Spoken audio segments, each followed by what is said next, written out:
It is crazy that it's been another year because I feel like I just filmed this video, but today I film my favorite video of the year, which is my 2024 cozy reading. This is my third year in a row making a video like this, where basically the concept, if you're new to this channel or didn't see the previous videos, is I compile a 20,000 word document of all my favorite writing from the last year, and then I read it in a video. And I always film it super late and it's Christmas Eve, so I will probably be up till, not probably, definitely be up till Christmas morning filming this video. I'm going to be covering a ton of different projects. I'm going to try my best to give background information where I can for the excerpts, but I don't want to spend more time talking about the actual projects than I have to. So I will link videos in the description that relate to each different project if you're not already aware.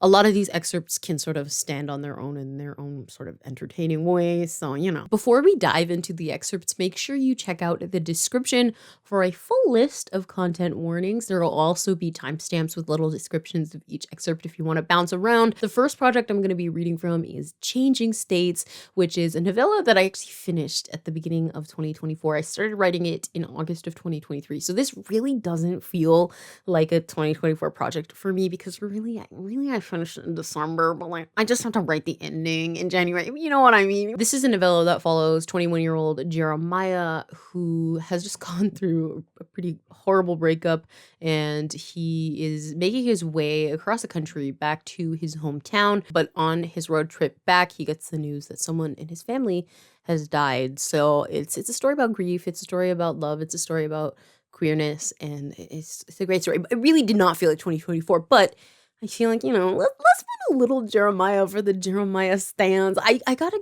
hear you in the comments. If you're here for Jeremiah, he gets one excerpt from Changing States, which is literally probably the last 1,000 words I wrote in January 2024. This is the last paragraph. It is I find it a little cringe. Maybe it's because when I was 14, I wrote a novel called I'm Disappointed, which if you know I'm disappointed, I have to hear from you in the comments, where it ended almost the exact same way. Like, it's very hallmarky, I don't know, very sentimental. But here we go. Jeremiah gets in the car. His earrings dangle as he adjusts in his seat. A purple acrylic pair of gummy bears Kara wanted him to take. A parting gift, she said. As he unrolls the window upon starting the car, calling out his final farewells as he reverses out of the driveway of his family home, a home that will always be his even when he finds others, he hits play on the stereo. He knows, of course, what will play. The organ rendition of Wham's Freedom tumbling into a new start in faith. It's just so autistic of me. And as it begins, Jeremiah pulling out of this street he was raised in, this ground he knows better than his own name, he thinks of what all of this could mean for him. The man he left in September, the city he fled a month later, the home he leaves behind that will always remain a home. He's a beginning, he knows, a man unfurling. As he drives past roads he knows, cracking the window to feel the breeze kiss his cheeks, he considers that he could do anything he wanted now that he's here, that the man in September led him here, Las Vegas led him here, Baltimore led him here. Even if here could be so many things, back on the I-70, listening to faith and thinking of what it means to have faith, not just in a religious sense, but in yourself, and how having faith in yourself is in itself a religious experience.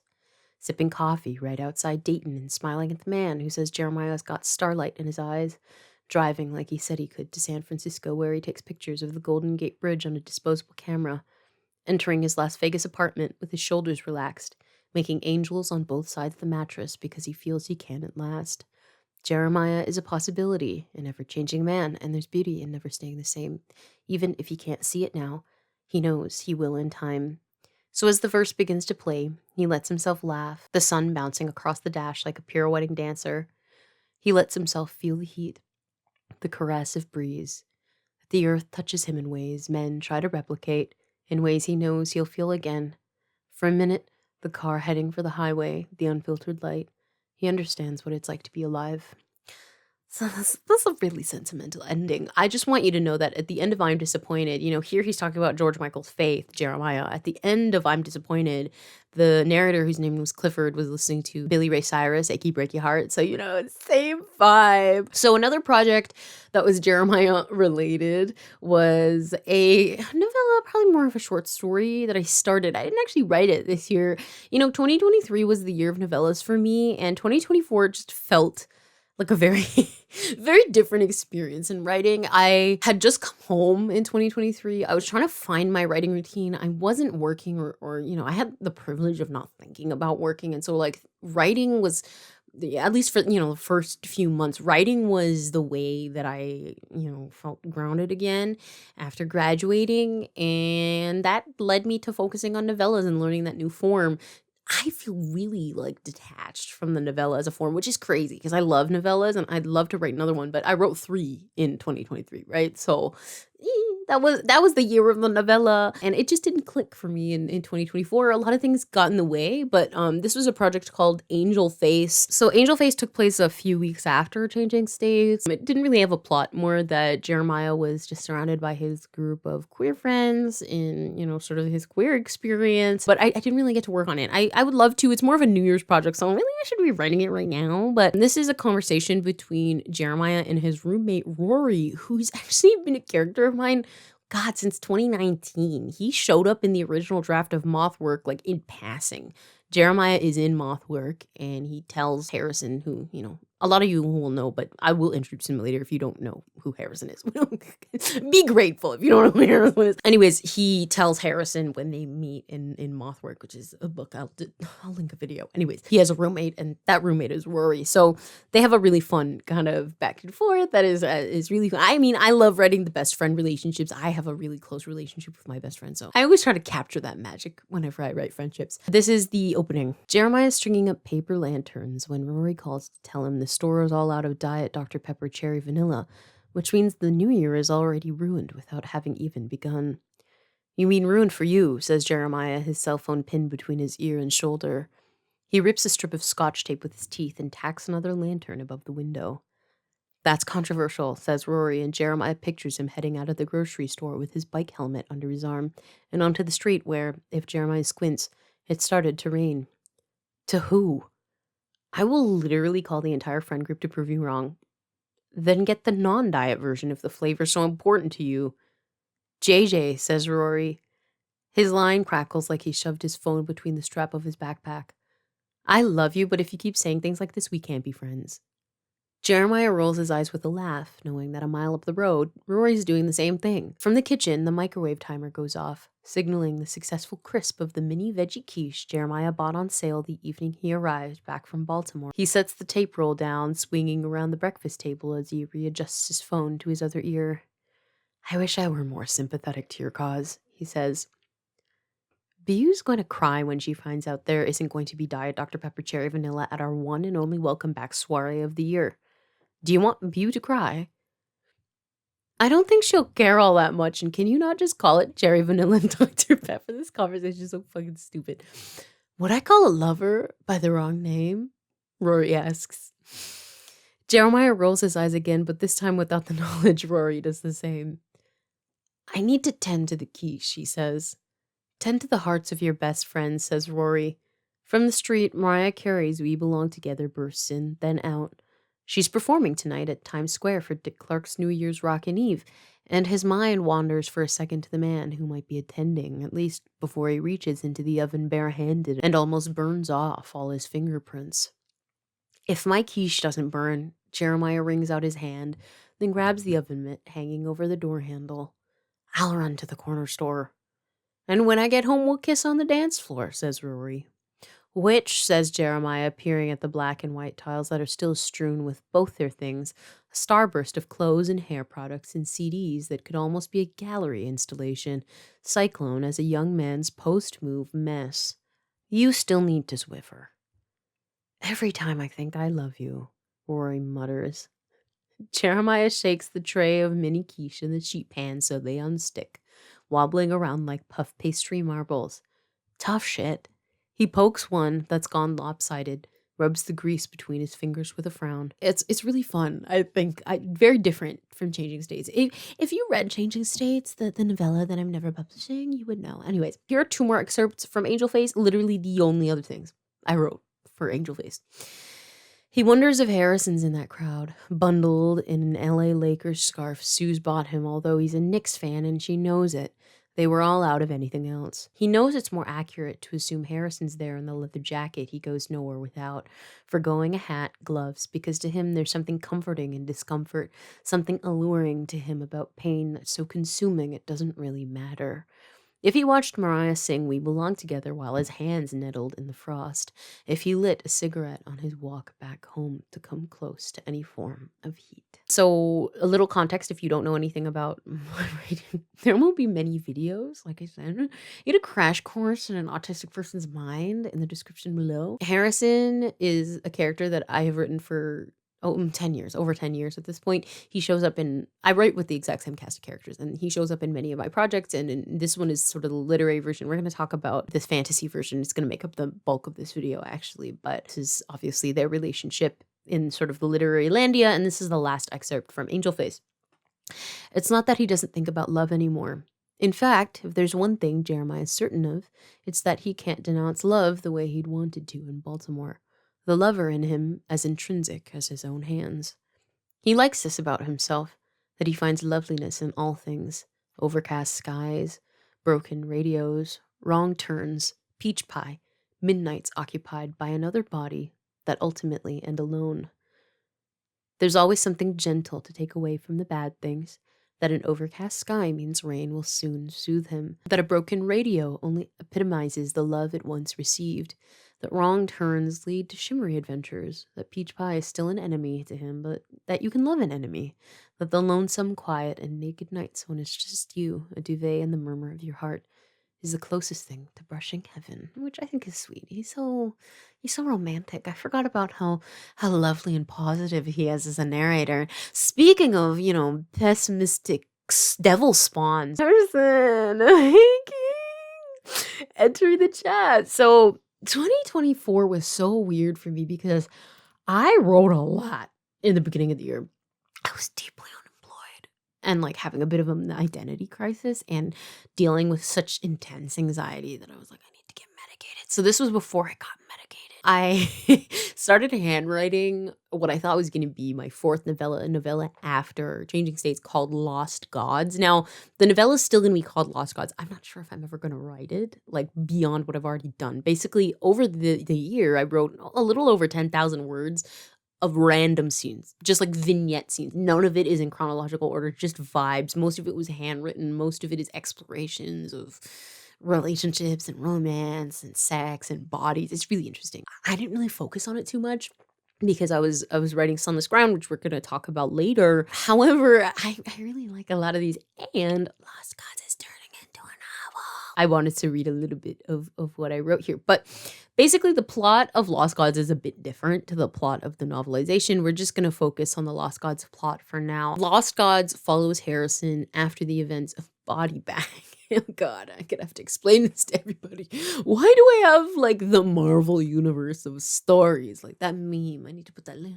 Body Back is a novella that I wrote in 2023. I was very like angsty and having problems, and I wrote that novella. I will link a video explaining it, but this happens after. It follows Harrison after he's had this romance with Jeremiah, who we just talked about, and then he's being a terrible person because he had just broke up with his boyfriend of, who wasn't really dating because he has like internalized homophobia, not him, the boyfriend. So he's just not having a good time, and Lost Gods picks up where that leaves off just a few weeks later when his mother, he's about to turn 22, and his mother feels really bad because like he's in crisis, but she has to leave him to like deal with some work things or whatever, and she's like, whatever. So he's alone in her apartment for a week is the plot of Lost Gods. And he ends up meeting this artist named Augustus, and Augustus is going to be in the novelization. It's really going to focus on him and Harrison. This is the first thing that I wrote, like I think for Lost Gods of the year, where Harrison has a one-night stand with some dude named Wolf, which is very on brand. It doesn't start out as much.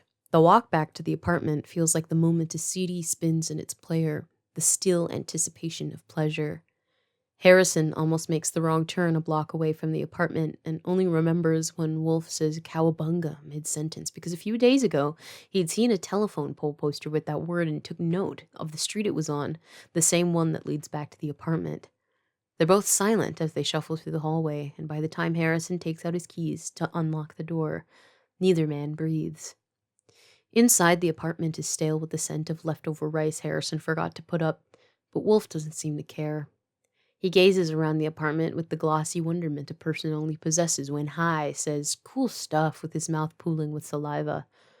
In truth, there's no cool stuff, more like cool boxes labeled Sue's work clothes, baking supplies, Harrison Misk, the latter of which holds his secondhand wardrobe and a couple random art books he collected in Las Vegas.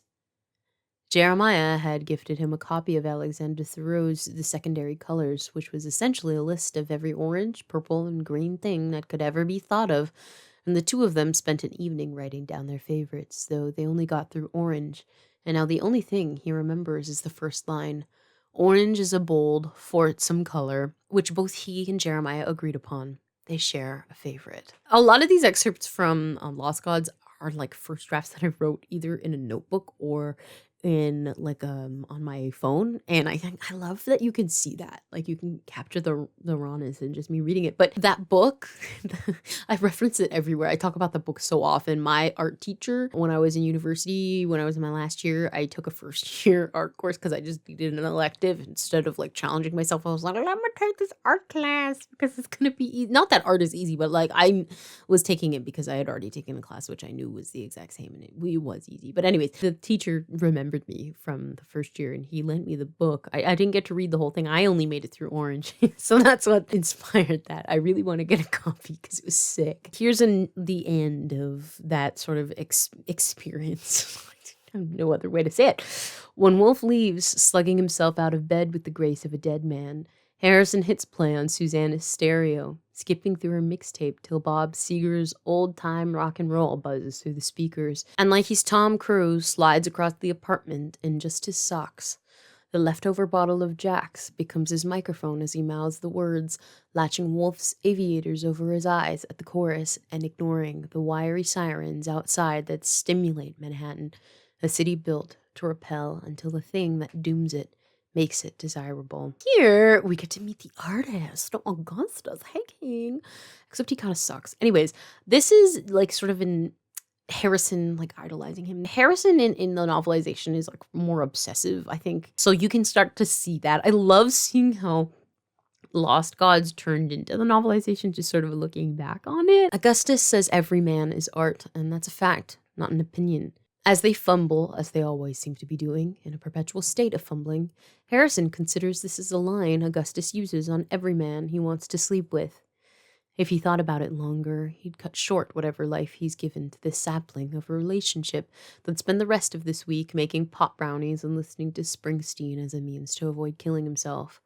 But he's never been much of a thinker, and life is feeling too much like a tessellation he can't put back together, and in any regard, the sunlight pales Augustus's eyelashes in a way that makes them look edible, like flakes of phyllo, hems the rocky curve of his bicep, which surely isn't helping. This artist is a handsome man, and Harrison is not immune. And now here's an excerpt of Harrison painting. He's actually painting a portrait of his ex. He's not sure where he starts. At first he goes for Prussian blue, blocking in shapes the way an artist does, without knowing an end result is nearer than it appears. Sun from the wall of windows hazes the curtains, highlighting flecks of suspended dust so they look like snowflakes. The sound of tinkering in the kitchen as the artist puts on a pot of coffee. Harrison pulls the blanket tighter around his bare shoulders even though he isn't cold, focused on smoothing paint on the canvas, layering with more linseed oil. He feels unfinished from his and Augustus's embrace this morning, like a sketch of a man waiting for the right hand to complete him. As he paints, he thinks of this, how his own art is queer in the way it needs another man's body to bring it to an end, how he's a work undone and ready to return to the hands of a master that a man always reveals another man. Harrison, like the painting he unveils, is like Michelangelo's angel, trapped in the stone and waiting to be freed. Each moment he spends in this studio feels like a crack in the marble, towards something better than diving off Susanna's high-rise, and maybe this is what he's needed, to sit on the floor of an artist he barely knows, waiting to be rescued from the excess of himself that distinguishes a slab of stone from a sculpture. For a while, that's just it. The sound of a natural brush patting at canvas, Augustus clinking dishes in the kitchen as he reheats the pumpkin loaf his sixth-floor neighbor brought for him 2 nights ago. Outside, beyond the bustle of traffic, the chirp of crossing lights, the murmuring of commuters rushing to their own important places. Harrison could convince himself he hears a goldfinch chirping. In a breath, he's pulled back to a younger time, or a time, at least, that held an illusion of being young. Him on his back in a canoe as he floats along the water, swapping cigarettes and Laffy-Taffy with the other man with him, cussing whenever he gets banana. The stars are like flakes of eggshell in the sky, so bright they almost look breakable. When did that image change? Did it at all? You might notice between sort of these Lost Gods excerpts, he'll refer to Augustus, who's the artist, as Augustus, or the artist, interchangeable. Like the artist has his title, and then Augustus is obviously his name, and Harrison calls them both things, and I think that's really interesting. I love that excerpt, especially the Laffy Taffy. It was so nostalgic writing that part. It's a callback to Mothwork. Check out the Mothwork video and you'll know the boys on the boat kind of drama. Now here's a flashback that happens in Lost Gods, but it's of Jeremiah and Harrison's relationship, which is kind of like a 1-month situationship that like went so like crazy that like, you know, now they're both like emotionally destroyed, which checks out. So this is Jeremiah talking. I don't want what I do, how I touch to feel unlike me, Jeremiah said, his back to Harrison now, spine gleaming with cocoa butter so it looked playable, each notched like the keys of a flute. The wax warmer in the corner whirred, a leftover Christmas scent overwhelming the room. Something coniferous that Harrison assumed was supposed to make him think of snow, of lights pinned between houses, like festive clotheslines, but all he could think was that he damaged something across the mattress, that he knew Jeremiah was isolated by what he'd said, and Harrison wanted to touch him to make that feeling disappear. I want to love everything I do. I want to feel all that comes with that, even if it's for a second or an hour or a lifetime. Jeremiah turned now, his brown eyes shiny like lanolin. I want to take you with me. That's so sweet. Jeremiah wins, like, he wins at being a character. And here is another scene of sort of this art making. Art's such a big part to Lost Gods because Harrison's an artist. I really had to dive into art history. I did not give a shit about art history when I was in high school, but I've really been getting into it because of Harrison. So lots of research, you know, lots of emerging into it, reading art books, you know, learning more about artists. It's so interesting. One morning, Harrison sits cross-legged on the hardwood, his bare skin cold and attracting the floor's dust, cat hair. He drinks tea willingly for the first time and lets Augustus draw him, which is also a first. Roibus and modeling. He's not sure which new endeavor is the most rewarding. Tilt your chin, says Augustus. He smokes a cigarette and periodically rises to fan the smoke in the direction of the open window. Harrison does as he's told. That's all he's been doing lately. Keep growing your hair, it looks nice, says Sue, so he listens. Move to New York, so he does. Except that lovelessness and godlessness are really the same thing, and he has. Now, this is an excerpt about Harrison talking about George Michael because I developed a George Michael hyperfixation. Thank you, Mom. We love to thank her for enabling that. Harrison's tired of hearing George Michael on the radio. Once he enjoyed getting drunk off peach daiquiris and being the only person in his friend group to be kicked out of 3 separate karaoke bars for being grossly disruptive during Everything She Wants. Sometimes he'd extend a hand to Jeremiah, sitting amused on the sectional, singing, "Some people work for fun, girl, I just work for you," just so he'd roll his eyes and with a reluctant laugh take his hand to the silver tassels of his chrome sequin jacket, braying midair like Christmas ornaments. They'd shout the lyrics together, every every la la la, back to back, like Richard Gere and Julia Roberts on the cover of Pretty Woman. The memories are misty at the edges, dreamy tiles of a rotating disco ball, because Jeremiah was a dream, half an angel and certainly more than a man. It feels then apt to be haunted by pillar candles, silk sheets, vintage analog clocks, Annie's mac and cheese right from the pot, silver sedans, the scent of nail polish remover, blue snow cones, disposable cameras, back issues of XY, green gummy bears, losing at checkers, motel pools, bootleg copies of Sleepy Hollow and Silence of the Lambs and the Blair Witch Project, sharing instant coffee on a love seat, the texture of velvet, halving a Granny Smith apple in the dark, orange Tic Tacs, veggie pizza, movie ticket stubs, brown eyes in the sun, fur coats, the sound of George Michael's voice. Is Harrison being being like, I don't want to hear George Michael anymore because it reminds me of my ex, who was really nice to me, but then I was like mean to him. Kill. Harrison and the artist are again art making, and he's posing with grapes for Augustus. The artist brings him grapes while they're still wet. Harrison lounges on the settee like Botticelli's Mars, his face still damp with saliva. The last of a cigarette smolders between his fingers, the smoke thinning in the afternoon light like gossamer. The artist takes it from him before he says, "Hold this," tucking Harrison's thumb over the grape stem. He fusses like this for several minutes, tucking and tucking the same strand of hair 4 times, pushing, then righting Harrison's left shoulder so it shines in the light, then out of it, in, out. "You're too thorough, man," says Harrison, swinging his head back as Augustus fiddles with his film camera. "I'm an artist," he says, as if this explains anything. As if it's explained anything at all. I love what Augustus says there. I can't even explain to you. It just seems so thematic. What he says, I'm an artist. I have to psychoanalyze that later because I have no idea what it means, but like, there's something there. Here's another sort of moment between Augustus and Harrison together. This is the whole plot. Later tonight, Augustus wants to take him to an MFA showcase an artist friend of his is hosting. Some guy named Dust Bunny who has recently completed a collection of cyanotype prints of every square inch of his body, literally. Apparently, some of the prints are just fields of skin blown up to 8x8, printed, then Mod Podged to wood board. Nothing different between them except a single hair. Oh, that's such a good idea for an art project. Oh my god. "Have you ever thought of how you'll die?" Harrison asks. He wishes the artist would close his bedroom window because despite his shut eyes, particles of sun still speckle his vision like bokeh. Augustus looks up from Harrison's pelvis, his chin perched against his hip bone. He lifts his hand to Harrison's skin, drumming a patch of leg hair like it's a field of corn. "Have you?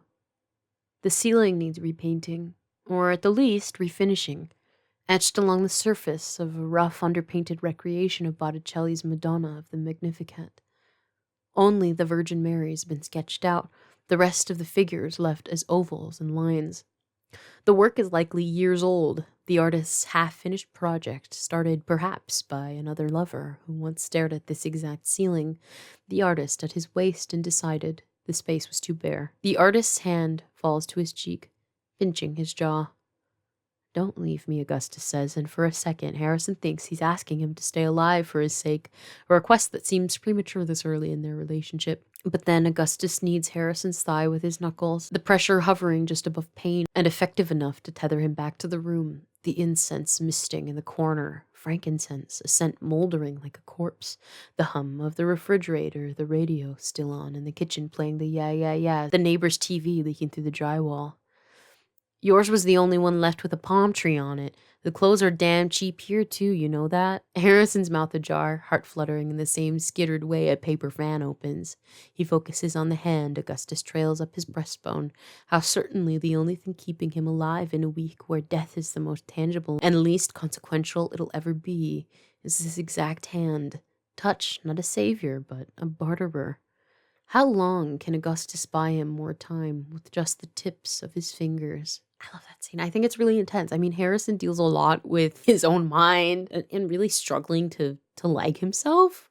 And I think that excerpt kind of sums it up. I don't know. Now we're going to take a really sharp turn into Sunless Ground. Now, Sunless Ground is the contemporary fantasy version of like the literary fiction books that I've written with these same characters. So it's like an AU basically. So it doesn't follow canon of the original series, and you know, everything is magical, and it's contemporary fantasy in a loose sense. I would say it's like contemporary fantasy adjacent satire, kind of. I will have a video where I kind of talk more about the project, but it is a sequel, so check out the video. Sorry. We're linking you to a bunch of things today. There's a video talking about the first book, which is Seventh Virtue. It'll, you know, set up the characters, set up the world for you if you'd like to learn more. These are not published, so I do spoil like all the plot all the time on this channel. Sunless Ground basically picks up where Seventh Virtue ended, where we have two narrators, Harrison and Reeve. Harrison is imprisoned at Reeve's family home with his then boyfriend, but then his boyfriend escapes without him right after breaking up with him. And on the other hand, Reeve is stranded at a cabin She went there with her friend Darren, who she kind of had a little romance with in the past, and she is going nuts because she misses her best friend Harrison, who quite literally saved her life by getting her out of her family home, but condemning himself in the process, and she can't deal with the guilt of not being able to save him. And so one day when Darren goes missing, she realizes that she not only needs to find him, but really find the rest of her friends, and it kind of rolls the book into to what it is. I'm gonna be starting, I think, sort of midway through the book is where I left off, because remember, I was writing it last year. I started in September of 2023, and then I wrote 50,000 words of it for NaNoWriMo in 2023. So then I picked up in January, and this is where I picked up. Reeve is going to a Chinese restaurant, like go pick up takeout. This is one of my favorite parts about writing personal projects. I get to write all like the silly little transitional scenes that seem like, they're just fun and silly, that I used to love writing when I was a teenager. I really get to write them a lot, kind of these nostalgic scenarios of, characters picking up takeout. I don't know why that's so nostalgic for me, but she ends up running into someone surprising. Their laughter echoes along the empty roadway, and as Reeve walks toward the strip mall, she takes inventory of the new weapon strapped to her body. The handgun on her right ankle, a blade strapped to her right, too, another on her upper left arm. Bev says she'll show her how to use them properly later. As a refresher, she clarified when Reeve shot her a look that said, "What makes you think I don't know how to use a weapon?" As she crosses the empty parking lot toward a Chinese restaurant, she is relieved to feel the heft of metal against her bare skin, a reassurance that if the time comes when she needs to defend herself, she can. She walks to the establishment's front door, dusting herself off as she enters, and a bell jingles above her. The restaurant is empty, save for a waitstaff who flags her down, meeting her at the foyer and asking if it's just dinner for her tonight. "Actually," Reeve says, touching the cash in her pocket, "I was hoping I could do something to go." The woman nods and leads Reeve to a table where she hands her a menu, short pencil and a sheet of paper with a table and checkboxes to list out what she'd like. Reeve twirls the pencil as she reads the menu, checking off the fried rice, chicken stir-fry, and shrimp chow mein. Don't tempt me right now. It's 11:30 p.m. Oh my God. She adds a couple extra orders for them to keep tonight at their motel, a couple bottles of water, and for herself, a Diet Coke, her favorite. At the last second, she adds a serving of egg rolls to the list. Anna was so fond of them as a kid, she'd spend all her loose change on them. And despite trying to kill her again, Reeve isn't cruel. From the corner of her eye, a black swatch passes, moving so fast that she writes it off as nothing. Perhaps it's her hunger that makes her so careless, but it's not until she flags the waitress down, handing her the sheet of paper, that she notices the person standing at the counter. Her heart flutters like a monarch's wings, each breath rippling like an expanding accordion. She blinks, gripping the pencil so it digs into her skin. Awake. She knows she's awake. A black trench coat, black hair. Someone she'd recognize in any life. She shoots a hand to her mouth instinctively, rising so fast her chair scores the ground with a screech, dropping the pencil in her haste. He turns around, perhaps to assess the commotion, but there is no commotion in the traditional negative sense. When she sees his face, she immediately runs to him, flinging her arms around his neck, her voice shaking in disbelief when she says, "Foster?" I realize I literally gave no context to that excerpt, so now I have to explain the whole thing. I'm so sorry. So, some of the plot is that, when Reeve ends up leaving, Darren goes missing, and she ends up running into his sister, whose name is Bev, and Beverly and her, they had a bit of a dicey relationship because Bev tried to kill her brother. And so, Reeve is like, "You tried to kill my brother. I don't like you." But then, they're back together. Bev basically saved her from her sister Anna, I mentioned. Anna tried to kill Reeve because Anna hates Reeve. Bev saved her. So now they're just like getting food because they're going on a road trip. And Reeve ends up running into Foster, who she thought died. Foster's like one of her best friends. So now we're going to jump into Harrison territory. We love Harrison because he's a man of range. In this book, he's very funny, but he's also going through like hell. Like everything is going wrong in his life. His boyfriend, the love of his life, broke up with him after pretending to hate him for his own safety. And then he left him for dead.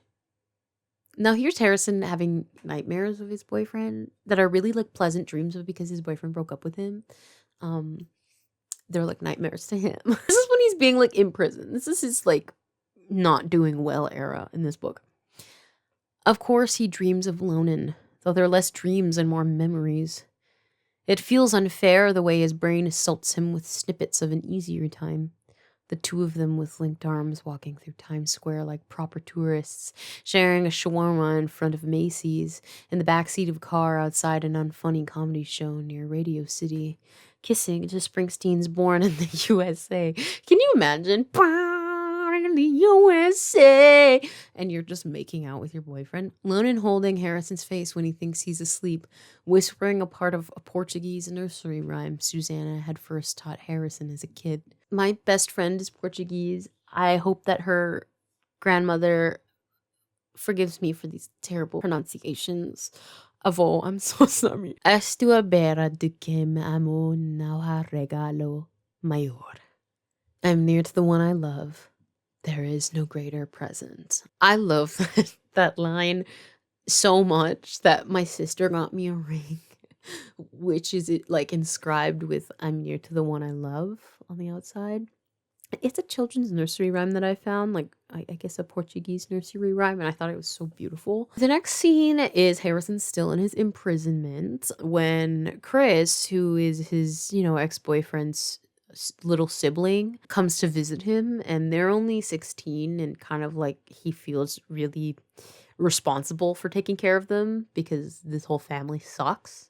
And so he really wants to protect them. But they come in kind of not really realizing that he is being tortured, or was at least. So this is sort of the end of this exchange with Chris. They have a bit of a conversation back and forth about Callahan, about, Joel, about Harrison, how he's doing. Harrison is literally being held against his will in this room. Like, he can't leave, and he wants to get out.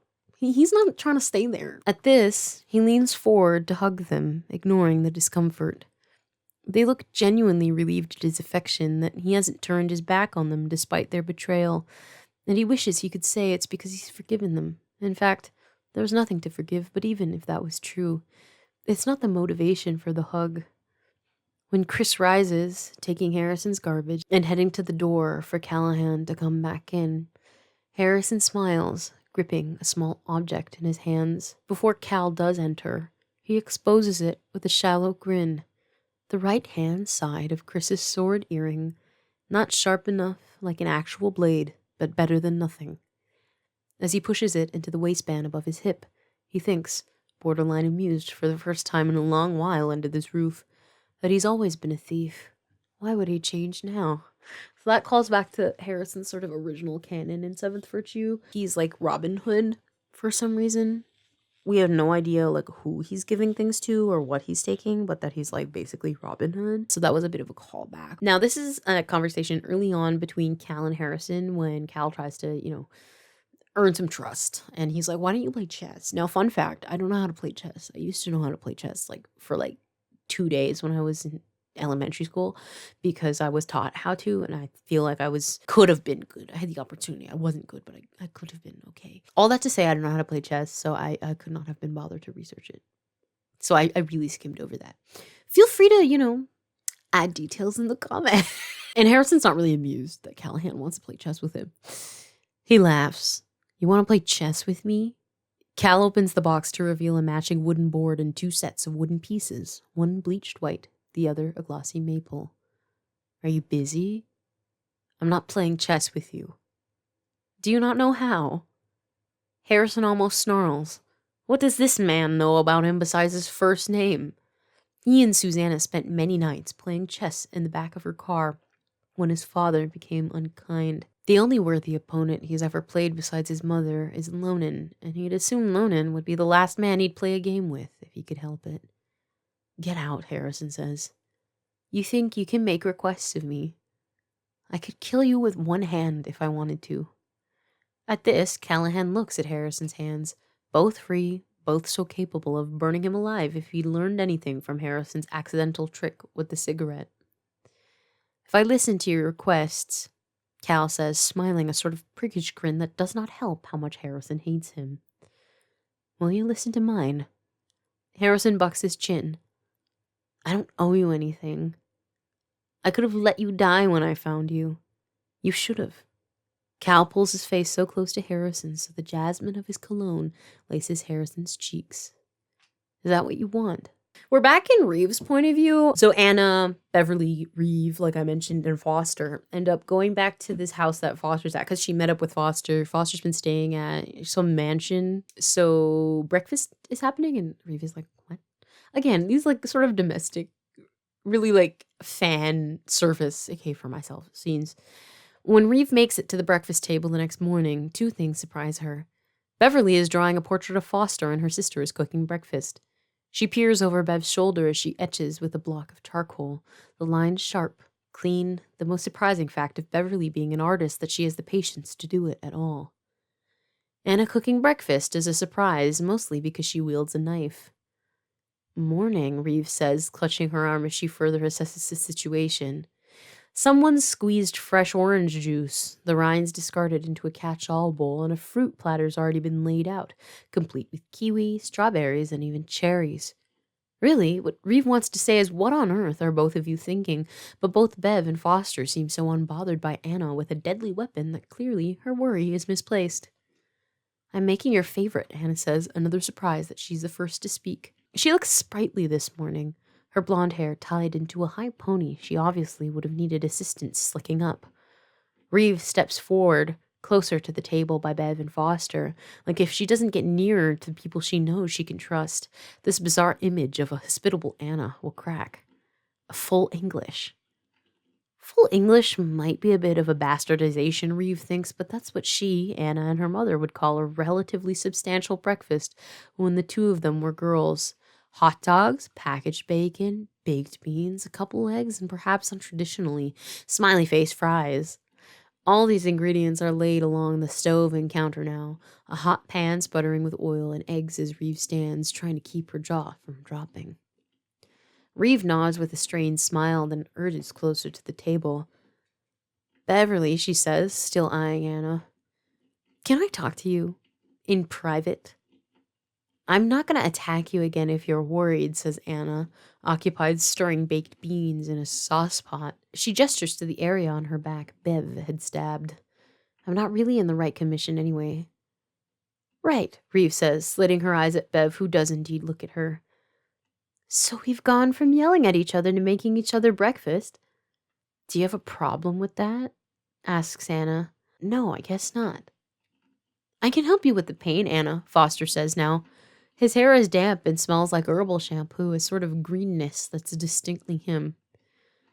I can make you an Epsom salt poultice after we eat. A poultice? Reeve asks now, wondering perhaps if she's the crazy one for not wanting to help a woman who tried to kill her on several occasions. Maybe you should be the one I talk to in private. Foster looks at her, his smile warm, everything in his face unpanicked. Did she sleep so wrong last night that she woke up unreasonable, or is everyone else around this table crazy? Then he nods and crooks his head toward the kitchen door. Reeve turns on her feet and exits straight away, not exactly processing how relieved she is to be away from the scent of childhood mornings until the door shuts and it's just her and Foster in the foyer. I know it's strange, Foster says right away, rolling up the sleeves of his blue flannel as he leads Reeve further from the door, almost to the opposite end of the hall. Bev and I think relaxing her might be helpful to us. Your sister's perceptive of everything. She's gifted with that. And you think relaxing her might loosen her tongue. Maybe, Foster says, tucking his hair behind his ears.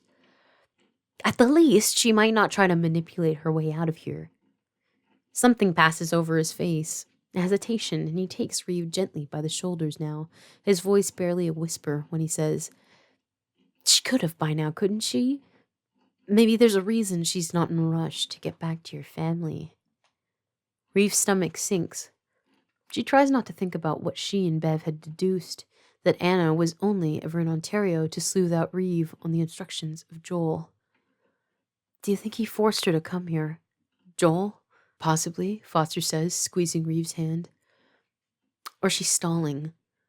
At the suggestion, Reeve takes a step backward, almost ramming right into a vase that, by the looks of it, could pay her rent in Greenwood Heights 10 times over. Bev had suggested Joel knew where she was now, and that phrase itself implied he was coming after her, whether he was behind Anna or planning to be. What if he'd really been in those woods all that time, or at the very least, been keeping an eye on her from a distance? What would he have done if they had come face to face? So this is sort of another Foster and Reeve moment, which is so cute because Foster and Reeve used to be a couple in the canon. If you want to hear the entire plot of where the series, the giant series began, check out my video explaining the entire plot of the book I wrote when I was 13. But they used to be love interests, but now they kind of have like a really lovely like friendship. Like they really trust each other for advice. So this scene is about Reeve like having a nightmare and Foster's trying to comfort her a bit. She is struggling like sort of with her mental health. She doesn't want to explain that most nights when she does fall asleep, she's woken by a horror she can't escape, mostly because she participated in it. Blood washing over her hands as she stabs Harrison. Echoes of arguments with Joel. Being trapped in that wooden room at the 7th Roost. Darren's mangled face. When she starts to sway, Foster guides her gently toward a wall, helping her slide into a sit. Nightmares, he asks, as she tries to catch her breath, patting her back again. I get them too.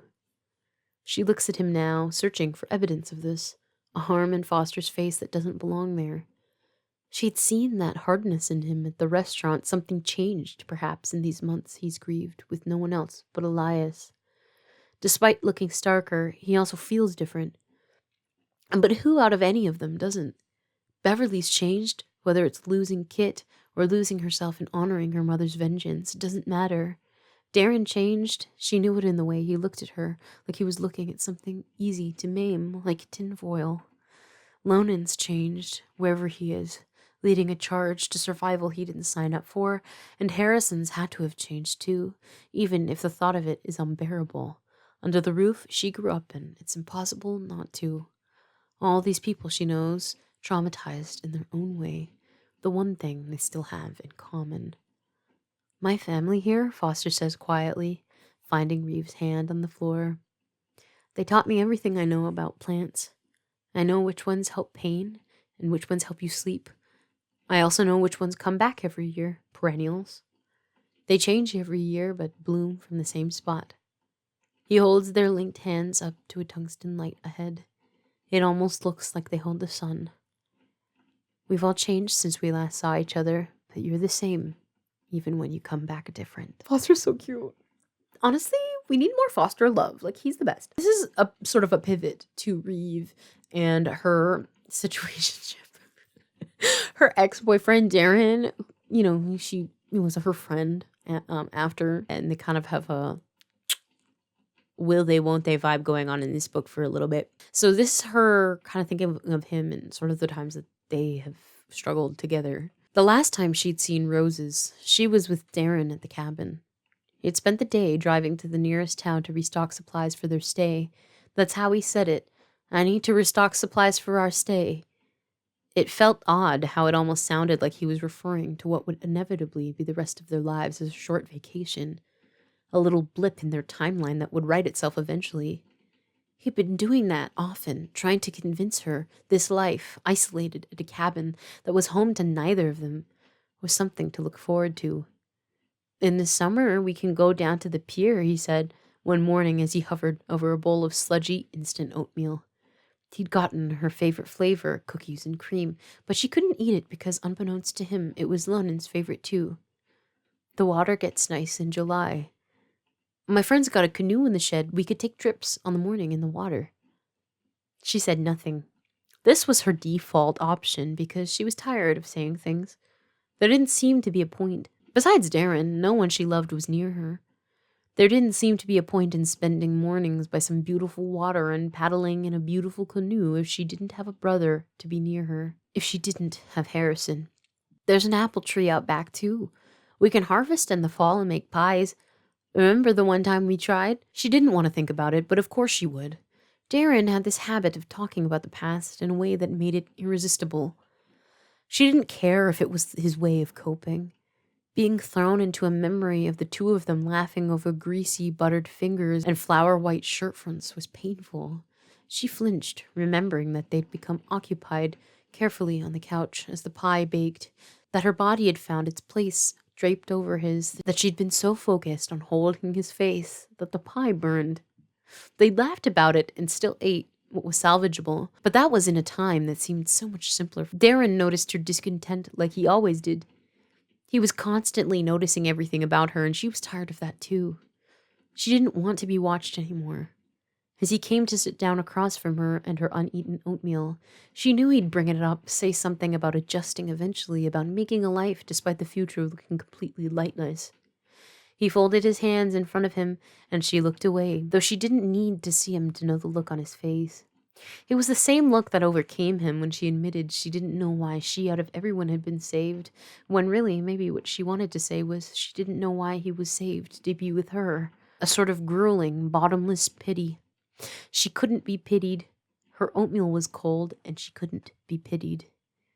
"Reeve," Darren said, and there it started. That voice that made her want to claw her eyes out, a sort of tenderness she didn't deserve. She would have preferred him to tear something out of her. She would have given anything to him to make it happen. She bristled, and he saw it. Of course he saw it. He saw everything, heard everything, like how she spent every night on the floor of her new bedroom when being in a bed felt like being suffocated, how she cried for hours until her body dulled itself out and she'd stare, catatonic, at a candle on the nightstand. The closest he got to breaking from his platform of gentleness was when he found her, blood dripping down her arm, and had to wrestle the knife from her hand. She'd bid him, wanting badly for him to do anything, to snap her out of this unfathomable new life where she'd do anything to him and he'd do anything for her in return. Violence is how she got here, and violence is how she wanted to go. How could he not see that? She needed him to see that. So another similar sort of Reeve struggling quite a bit with her mental health for the first few weeks staying at this cabin with Darren. She felt like she'd been running on all fours for a lifetime, and not from a monster from the past, but herself.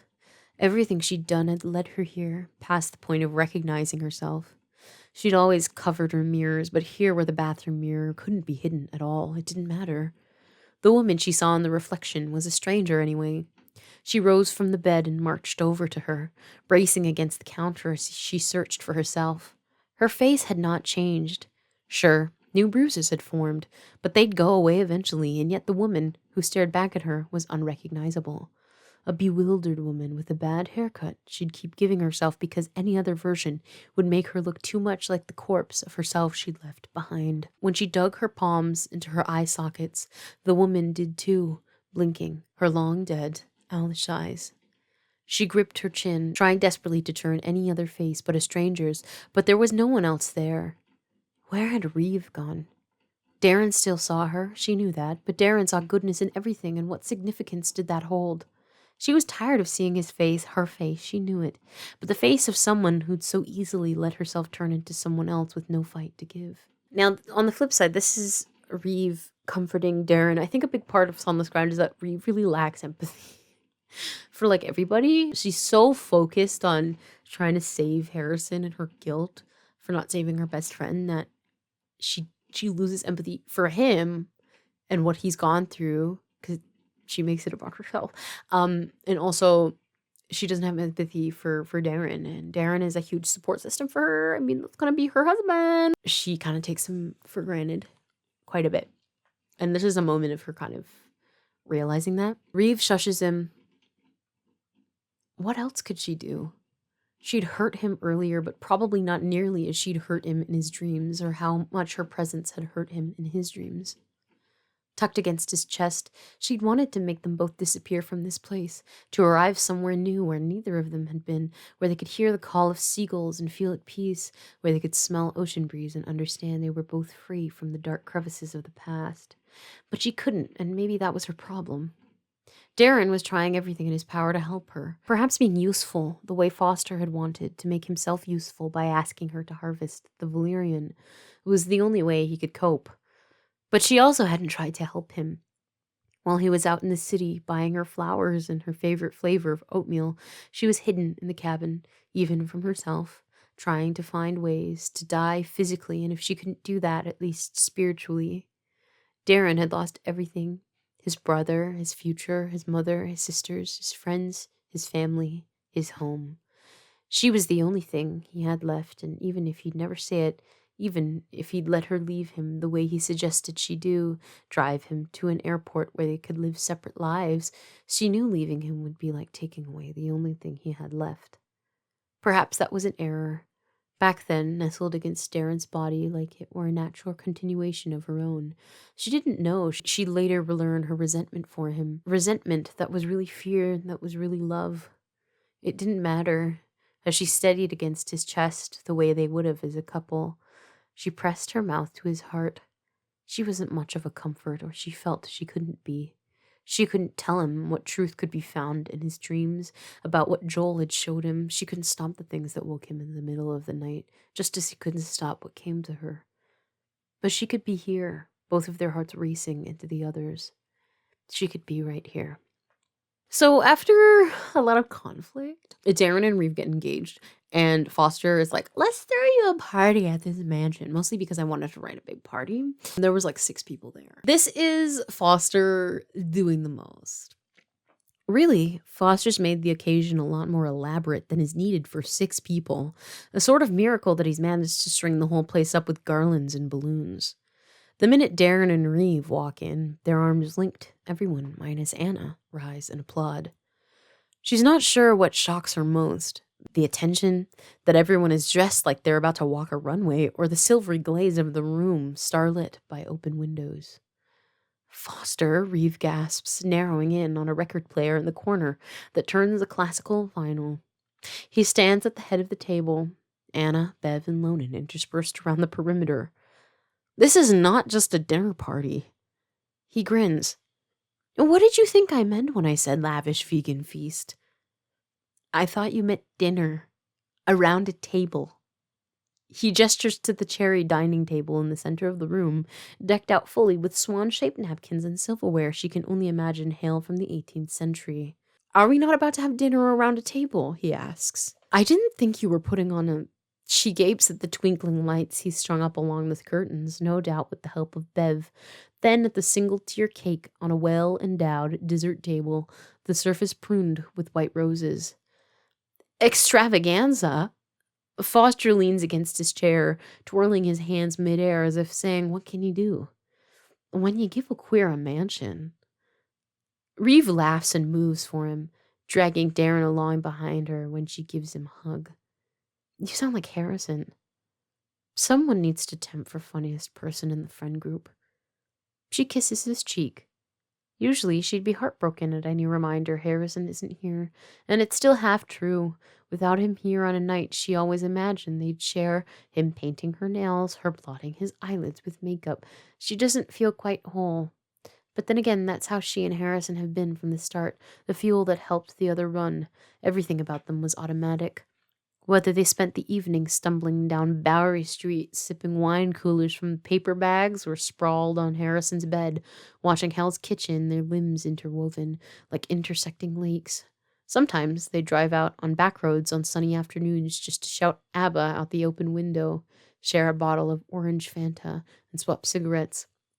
If he were here tonight, she'd dance with him till they both collapsed, and she makes a promise to herself that when they do rescue him, he'll make up for all of tonight's lost dances.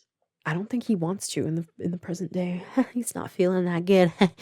So here's a short excerpt of Reeve. She's dancing with her fiance, and she has a memory of Joel, who's her ex-boyfriend. Now Joel is a really central character.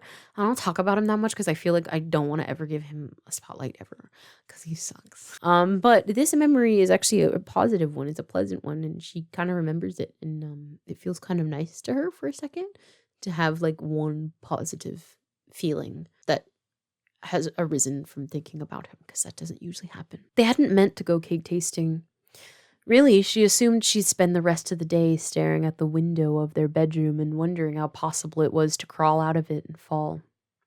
Joel had driven both of them to the corner store, him because he wanted more cigarettes and her because she'd been dreaming of beef jerky.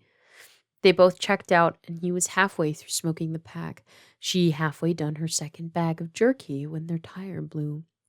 On the side of the road, he called AAA, and it wasn't long before they were stranded, the red buggy disappearing in the distance.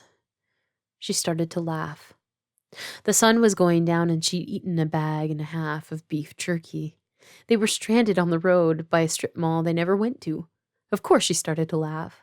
Joel looked at her, puzzled, his eyes solid and dark like an 8-ball, and for a second she almost thought he'd hit her.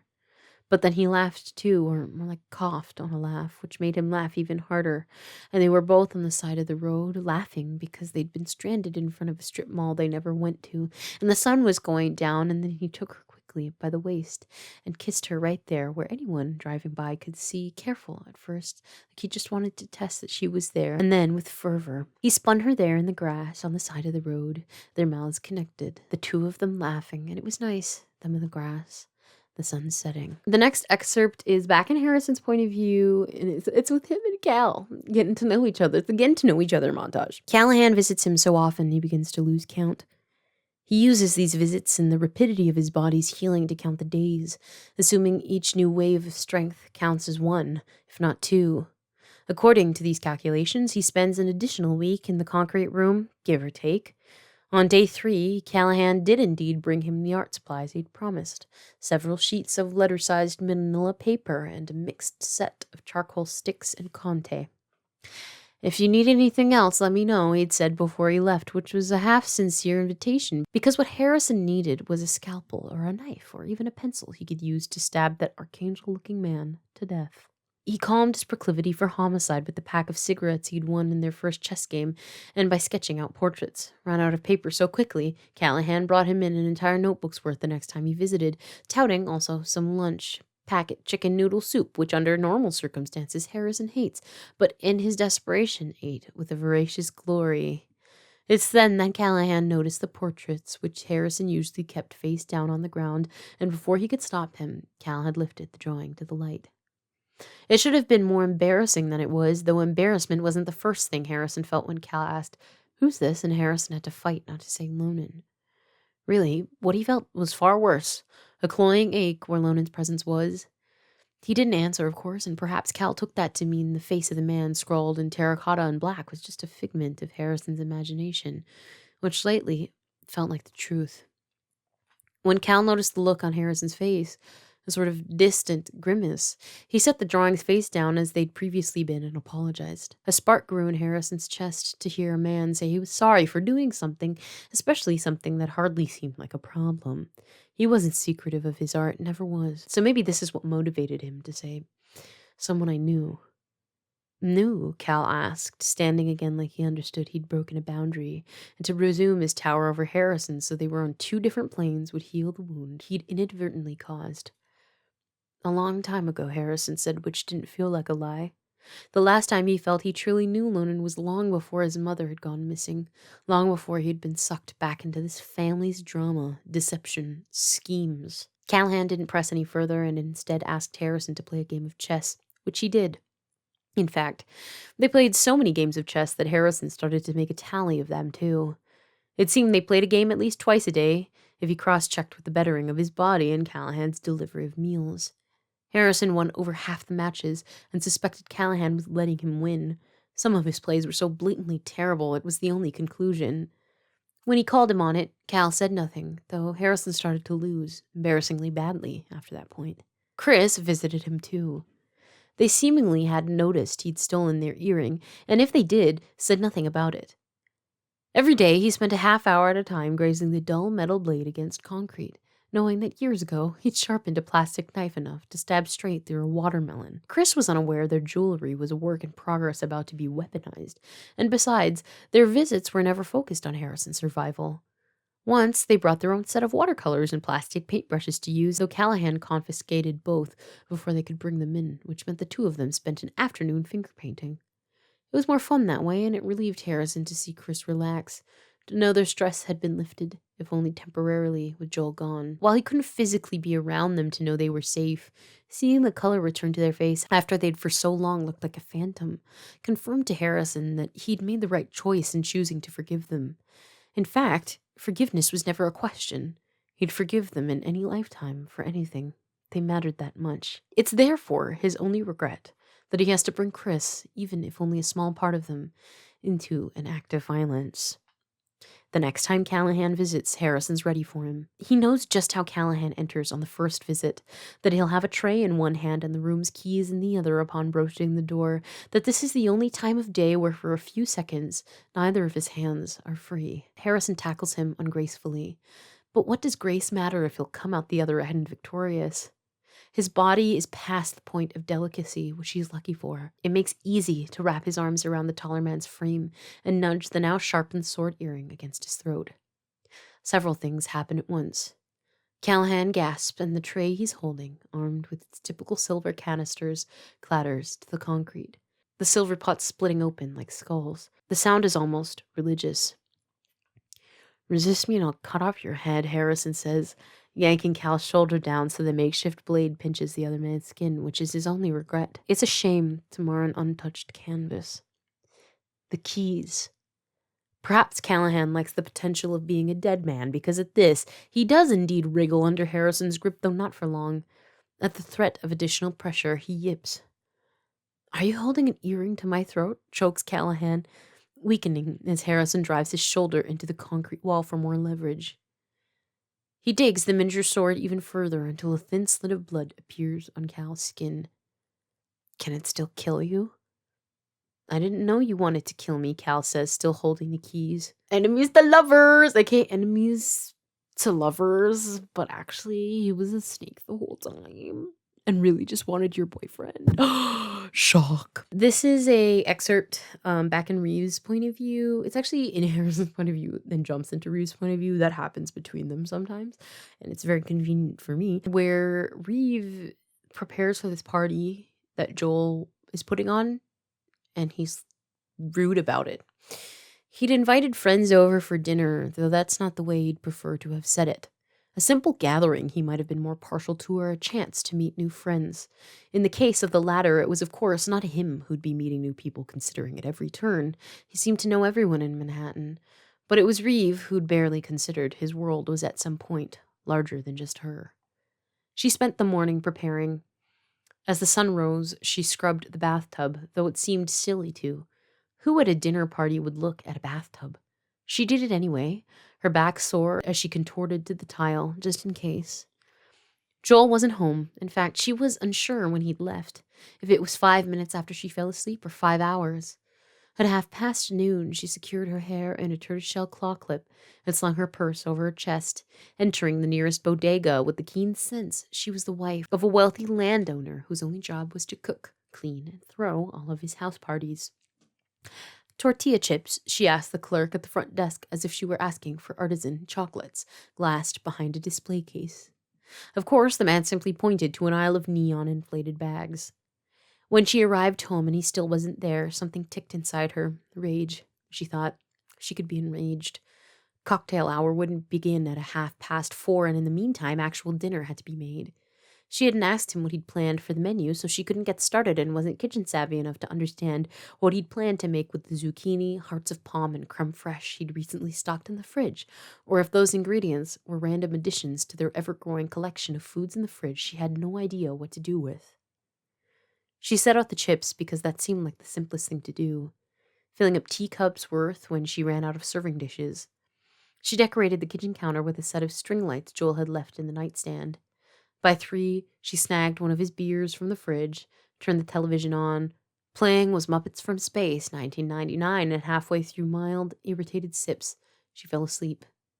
She only awoke at his sudden entrance, bolting to attention, the beer nearly spilling all over her, if not for her quick reflexes. The TV now played an ad for vacuum cleaners, and according to her, it was just past 4. She blinked when she noticed he wasn't alone. Another man followed closely behind him. "Robbie," he said. He wore silver studs in both ears, his hair black and greasy, spiking across his forehead in a way she imagined he thought looked intentional, but that they both knew was from lack of washing. He looked almost as startled to see her as she was to see him, because she jumped. "Evie," Joel called, though it sounded more like a question. She thought he might say something about how she tidied up or compliment the string lights, but instead he set several cases of more beer onto the kitchen table. "I thought we were on the same page." Reeve smudged her hands against her eyes, smoothing her hair. She was embarrassed, caught watching a Muppets movie which had just flicked back on, edging toward the credits, and also touting a half-drunken beer that had gone warm between her thighs. It's a really cool scene. It actually continues with this Robbie figure. A group of men laughed in the corner as they hefted clumps of lo mein onto paper plates. Another girl with a septum piercing giddy at the mapo tofu. Reeve sat on the same couch she'd passed out on, sandwiched by another man, another woman. When someone asked who she was, she said she was Joel's girlfriend. And when someone asked how they met, she said it was a long story, but she was Joel's girlfriend. And when someone told her they thought she was gorgeous, her outfit was gorgeous, she said thank you. She was Joel's girlfriend. At one point, Robbie sat on the floor in front of her, smoking a joint, and when their eyes met, something glassy and dark in his, like an 8-ball, he handed it to her with a nod. The group around her laughed as she stared at the joint, someone hooting about how it was impossible. This was her first time that she and Joel certainly had to have lit up at one point, which was true. But her frozenness wasn't really about the joint, but that she could hear Joel in the bathroom with another woman. It might have been Poppy or Petra or both of them. They might have been doing nothing, just adjusting each other's jewelry, cleaning out each other's ears. Like this, Robbie said, taking the joint carefully. He took another puff, going slow as if to show her the rope she'd already tied around her neck before, but when she recreated his actions, she still smiled and thanked him. That feels good, he asked, watching her relax in the couch cushion. On the radio, a song she knew from childhood played, but she couldn't make out the melody or the artist and wasn't even sure it existed at all. If it was more a rhythm in her mind, her brain had made up to fill in the blanks of something she knew she should have been hearing. Robbie's eyes. He tapped her on the wrist and was now right in front of her face. She gasped. The party was too loud. They'd get a noise complaint. The room like a shoebox with this many people, the air so smoky she couldn't even tell if she was sitting upright. I need to lie down, Reeve said, and Robbie's eyes shifted. A second, concern, she realized, genuine concern, which only worsened when she rose and stumbled. He grabbed her by the waist, supporting most of her weight as they waded through a new set of people, her stockings caught on the carpet. She was wearing stockings, she remembered. A denim skirt, too. Take deep breaths, said Robbie, a hand supporting Reeve's back as he jarred the balcony door open with his shoulder, shut it, then helped her into a sit. Deep breaths, she repeated. She stared at the view she'd so often stared at, but that seemed nonsensical now. The only thing she really understood was that everything was gray, like the city always was, a place in post-mortem despite being very much alive. She lurched for the balustrade. Robbie leapt after her, but all she wanted was to press her face to the bars, which she did then, her lashes fluttering against the cold, rusting metal. She slotted her legs through the opening at the bottom, sighing as her Mary Janes dangled 20 feet high. Is that fun? Robbie asked, smiling when she turned to him. She wondered what Joel was doing now. She thought of the three of them, him, Poppy, and Petra, their hands twining the others. How they discussed art and poetry and photographers they wanted to meet because they shared common interests, went to galleries together, stared at the same painting in the company of the other for hours at a time. Do you think Joel likes me? She asked, her voice numbed against the metal bars. When Robbie didn't answer, she turned so her cheek sat flush against the middle, and she could see him in full. He was handsome in a scraggly way, his hair choppy from homemade haircuts, a set of domino tattoos that hadn't healed properly falling down his elbow, the kind of guy she might have slept with for a free pizza. He's dating you, said Robbie, but do you think he likes me? The party buzzed from inside. Reeve caught sight of Joel's hair through the translucent curtain, him hustling to the kitchen sink where Petra, definitely Petra, followed.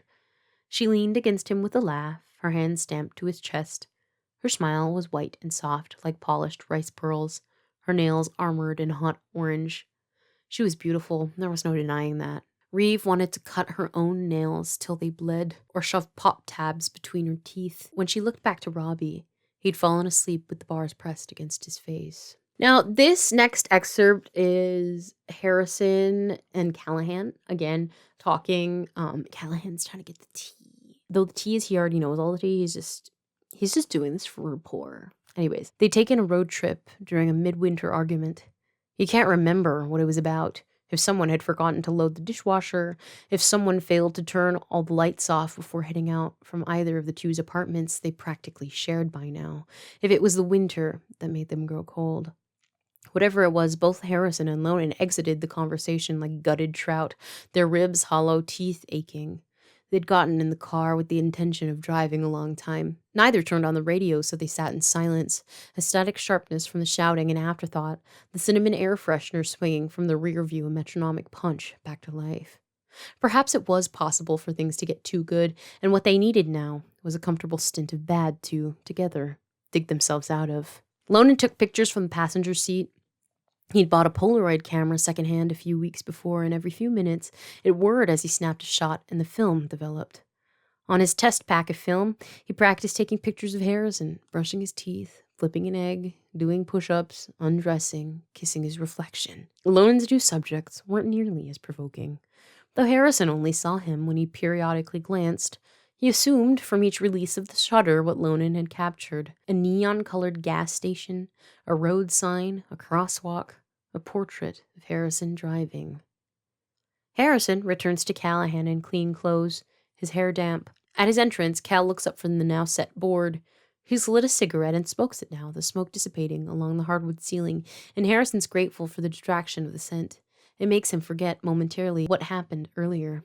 The man you've been drawing, who is he to you?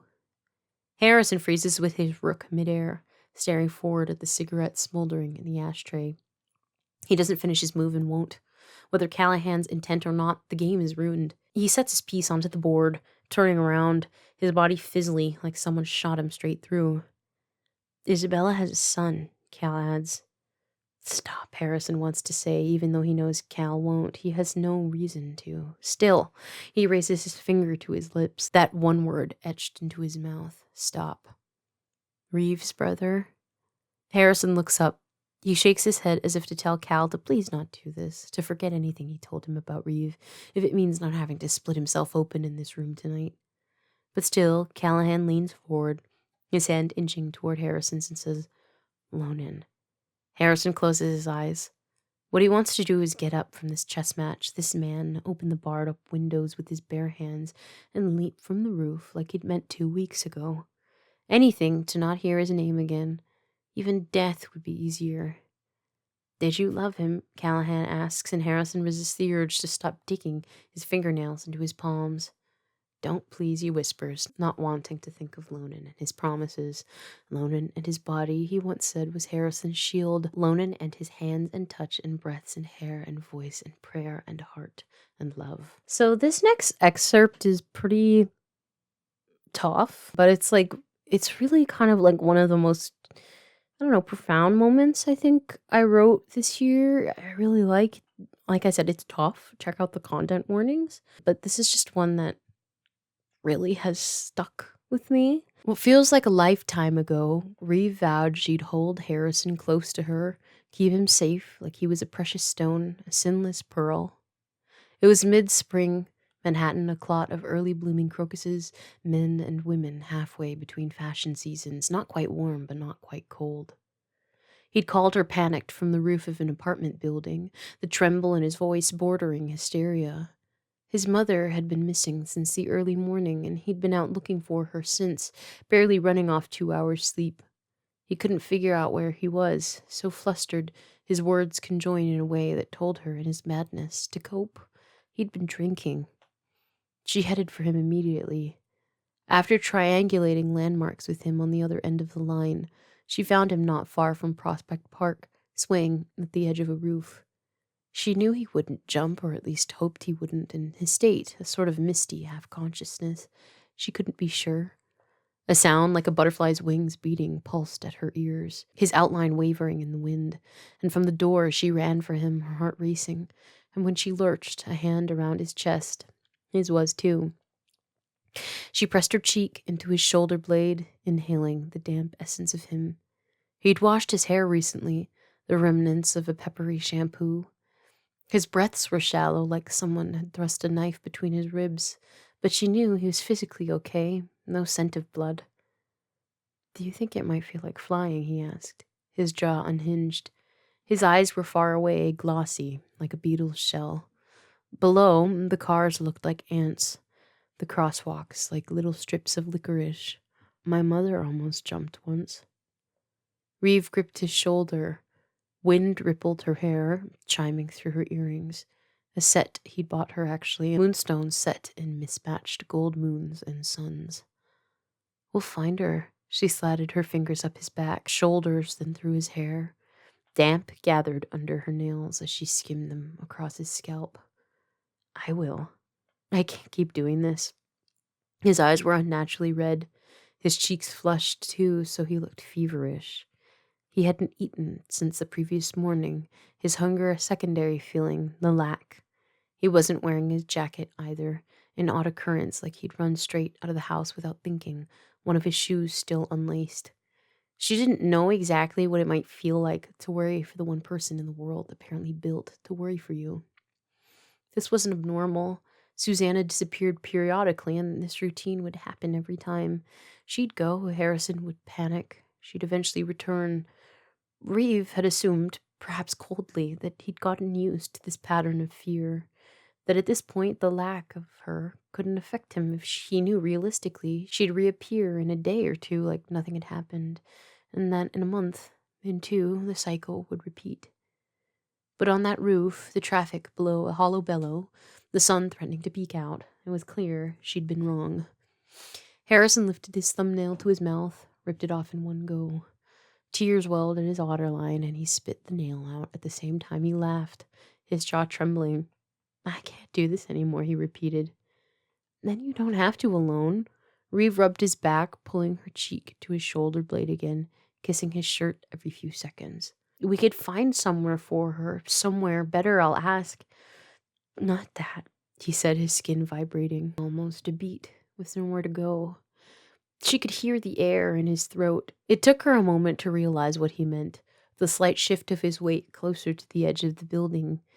It wouldn't be hard to fall off, and she realized it's this he wanted, that it was living he couldn't stand anymore, that it was living that made him worry like this, that made him feel like this at all, and how much easier would it be if he could give himself to the sky for a minute, a lifetime, let himself fly even if it was the last thing he'd do. I need you to come with me, she said.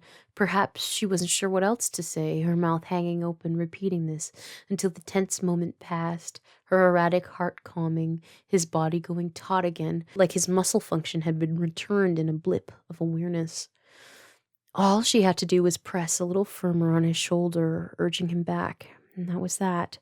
He turned around and followed her back into the building, down the many sets of stairs. She brought him to her and Lonan's place, called her brother discreetly on the way under the guise that she was calling to order takeout. Yes, it's an urgent order, she said. When Lonan asked if she was safe, she said yes, of course. Her friend just needed an order of momos. Momos would make him feel better. And when Lonan said his name once, Harrison, she said, yeah, exactly. And she said, if you could deliver ASAP, that would be perfect. Maybe Harrison knew what she was doing, giving him dignity in her games of pretend. Maybe he didn't care. She sat him on her bed, fitting the TV remote in his hand and telling him to find whatever he wanted to watch, something that might make him laugh, though he didn't move, staring instead at the blank screen, his fingers barely twitching. She tried not to let him see how much it affected her, his lack of interest, how much she wanted to grip him by the shoulders and beg him to be all right, to stay with her forever, that she needed him, people needed him, she needed him, and that he couldn't leave, he couldn't. It wasn't fair. She'd call Foster later that night, and he'd visit the next day with a loaf of banana bread. Just baked a new recipe and need testers, he'd say, and maybe they'd all know he was lying, but that's how it was. Everyone's focused on showing Harrison he was here. He was loved, needed, even in the smallest of ways. It started to rain. It was odd how she hadn't noticed the weather before, the graying sky. She crawled into bed next to him and set her head on his shoulder, this friend, this inextricable part of her heart, and listened to the glassy tapping of each drop against the windowsill. She wanted to grip him tight, even when his body went limp beneath hers, wanted to anchor him on the mattress the way they'd done so many times before, binge-watching How to Get Away with Murder or American Idol auditions. Her life without Harrison felt suddenly bleak, a gaping hole appearing out of nowhere, like a sinkhole. She yearned for Lonan to come home soon. If he didn't, she too might slip into full-blown panic. And she couldn't handle that, just like she couldn't handle her life without him. Perhaps it was selfish of her, but she couldn't stand him leaving her. She stroked his hair, each flossy curl, thinking that she wouldn't let that happen. As her heart thrummed, she repeated the same thing over and over to herself. He'd be safe with her, even if he didn't realize it. She'd never let anything happen to him again. Lonan arrived when Harrison fell asleep. His hair was damp as he appeared in Reeve's bedroom doorway, his chest rapidly rising and falling like he'd sprinted back to the apartment instead of waiting for the train. His mouth was ajar, brows knitted, and he stepped quietly into the room, nodding when Reeve raised a finger to her lips. It was almost midnight, the excess moonlight shimmery through the curtains, the weight of the night crushing despite its beauty. "Sleep in my room," Lonan whispered, but Reeve shook her head. The feeling of Harrison's body next to her, its solidness, every breath, was the only thing stopping her from devolving into something beyond herself. Lonan didn't fight her, instead, sitting carefully at the nightstand nearest Harrison, resting his head back and closing his eyes. When she awoke, it was dawn, the apartment quiet, except for the hushed breathing of her brother and Harrison. Wisps of the golden light warmed Harrison's hair, which he reached up to touch, soft now and dry. At her movement, Lonan woke up, spinning to meet her eye, though he probably hadn't slept to begin with. He mouthed, "Okay," and she nodded, eyes flicking around the room. Nothing had changed. The clothes Reeve hadn't folded yet still sat in the left corner, her water glass from the day before drying out on the nightstand, and Harrison still slept beside her, his breath low and heavy. "Breakfast," she mouthed as she carefully dislodged herself from his side, an act that felt unnatural but necessary. Now that she was awake, she knew the longer she stayed tethered to Harrison's side, the more worried she'd become, and if she spiraled now, she might never stop, so it was easier then to keep herself busy. She started by boiling water, then checked the fridge for essentials: a half-finished pack of bacon, several eggs, a bag of bread. She was careful as she set the pan onto the stove, even setting the heat to low so the bacon wouldn't crackle too loudly. But even with the bedroom door open, Harrison didn't awaken. She caught blips of him as she cracked eggs into the fat, sprinkled the yolks with black pepper and salt, his sleeping face, the bread jolting from the toaster, his chest rising and falling. He woke somewhere between buttering the toast and slicing oranges, when it had gotten bright enough so the whole apartment yellowed. Reeve watched Lonan crouch next to the bed, soothing his fingers along Harrison's wrist as they spoke. She couldn't hear them and didn't want to. The moment was private, curated, like they were caught in a snow globe. As the water boiled, steam blooming against the cabinets, she watched Harrison press a little higher onto his shoulder, his face red and wet with tears as Lonan stroked his cheek. What was her brother saying? He was facing away from her, impossible to read. Perhaps it's just what she said. "I need you to come with me." And what did it mean, coming from Lonan?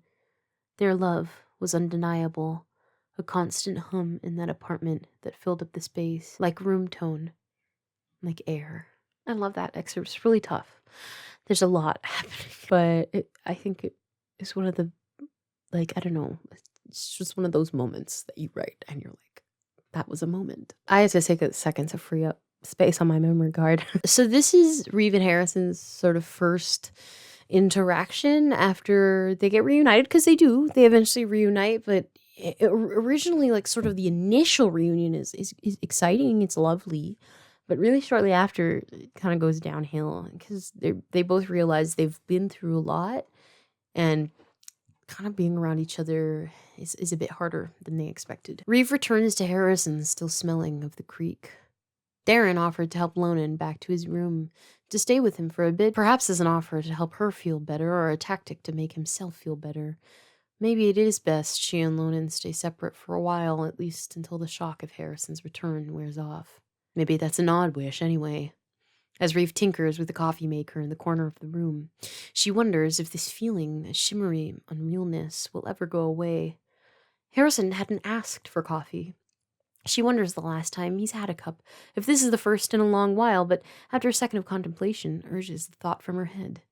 Still, she finds herself trying to make it the most perfect cup of coffee it can be, despite the ground smelling burnt, despite the machine barely working.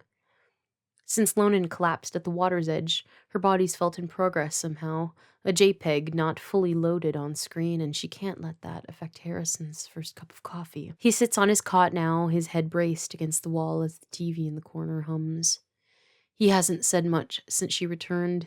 Tired, she thinks, of course he's tired, but it's uncharacteristic, this gross silence, how it feels worse than being yelled at, and she's tried to think of all the things that could have made him silent, and she's overthinking. She has to be overthinking. He'd been so thrilled to see her, or had she read his humor as something it wasn't? The TV's been tuned to some nature documentary, a film of vast underwater shots and pinkish sea creatures. She feels inclined to make small talk.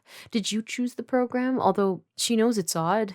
They've never been the type to make small talk. Can you turn that off? Reeve splashes the coffee pot mid-pour, floods the top of the table.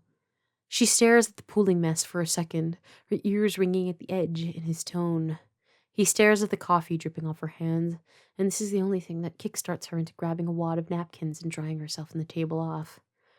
Yeah, she says, tossing the wad into the trash with a sheepish smile. His jaw is clenched, his knee bouncing on the cot.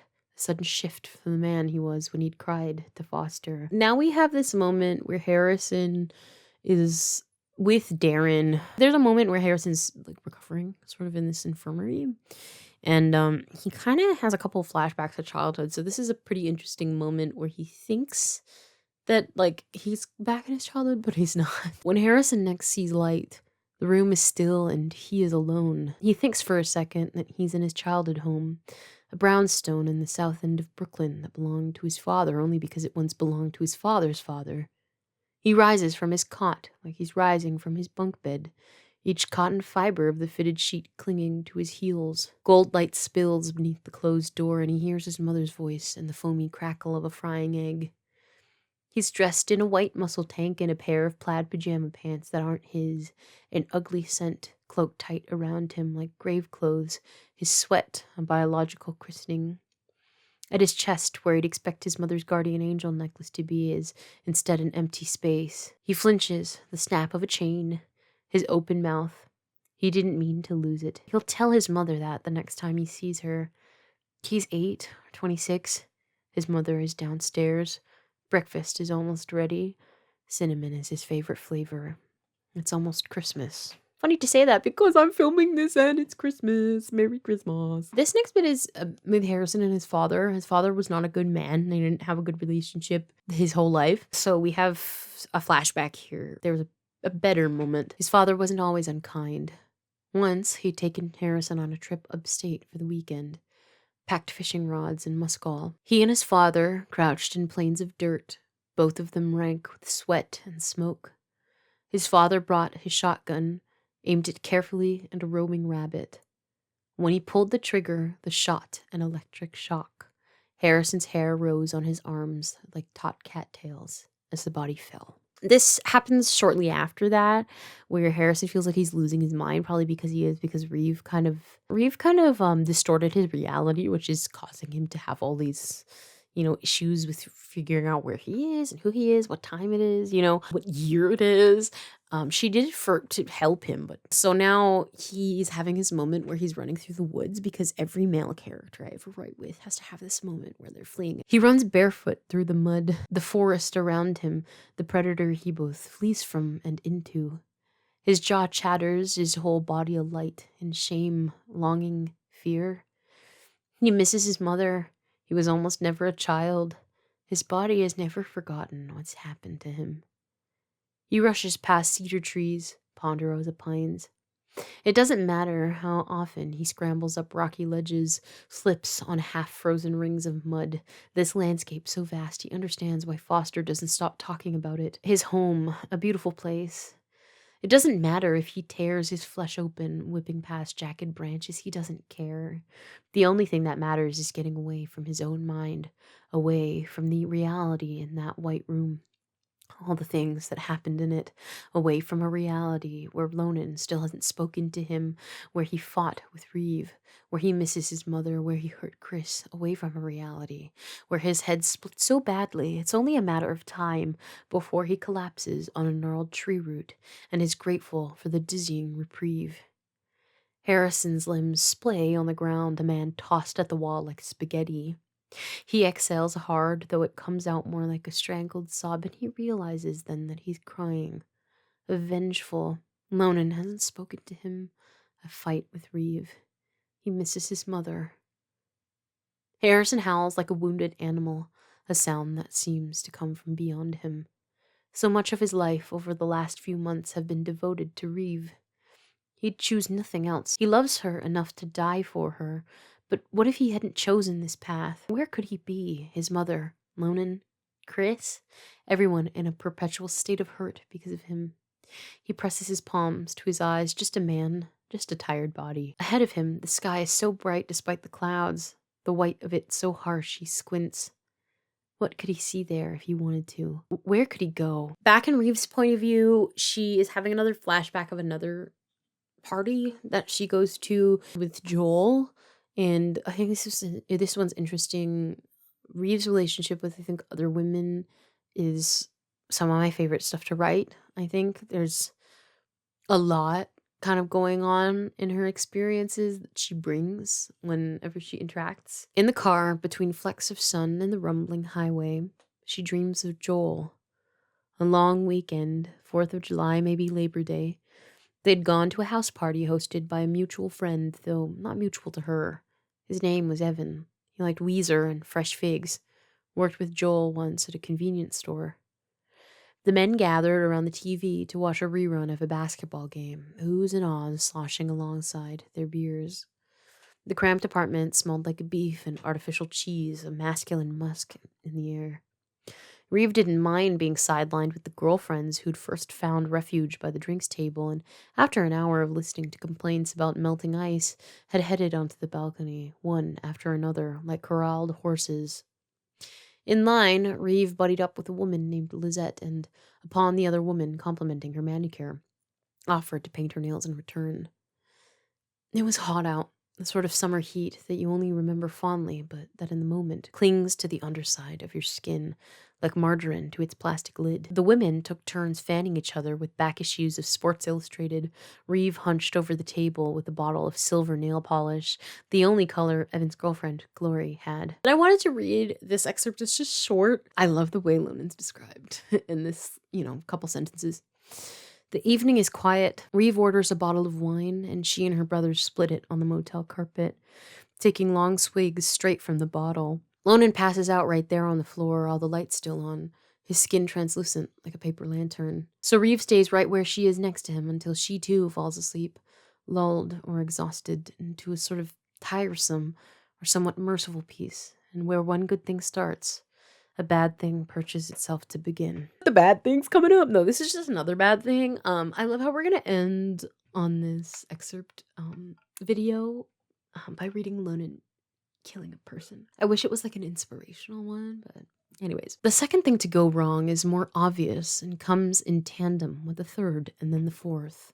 First is a whoosh. What Reeve at first thinks is a murmuration, but upon turning around is an iron wall bisecting the tunnel. The second wrong thing. Then Lonan behind her, third, his hand bloody around the hilt of a knife impaled across a man's neck, which is, of course, the fourth. Reeve gasps as Lonan yanks the blade out, sealing the man's fate. The guard, more specifically, one of the men they expected, would have ambushed them at the perimeter and not in the roost tunnels where they are now. Blood burbles past his lips. A dance, Reeve thinks. An unforgiving performance in the body's last moments. That's a cruel way to end this video. I've been reading for a long time and I am pooped. I'm wiped out. I love filming these videos. It's always like the highlight of the year. It's definitely my favorite video to film, even if I get exhausted in my voice by the end of it. But let me know what you think of the excerpts. None of what I wrote here is for publication except for, some of the bits and pieces of Lost Gods. So I think it's really cool that this year I was so focused on my personal projects and also not on writing. In the latter half of the year, I was focusing on other things, and I still felt like writing was important to me, but I didn't need to be writing all that often to feel that way. So I am really happy with the writing that I did this year. I'll have more videos on writing, so make sure you check them out from 2024. Let me know what your favorite excerpt was in the comments if you made it all wait to the end of this video. Happy holidays, guys, and I'll see you in another video. Bye.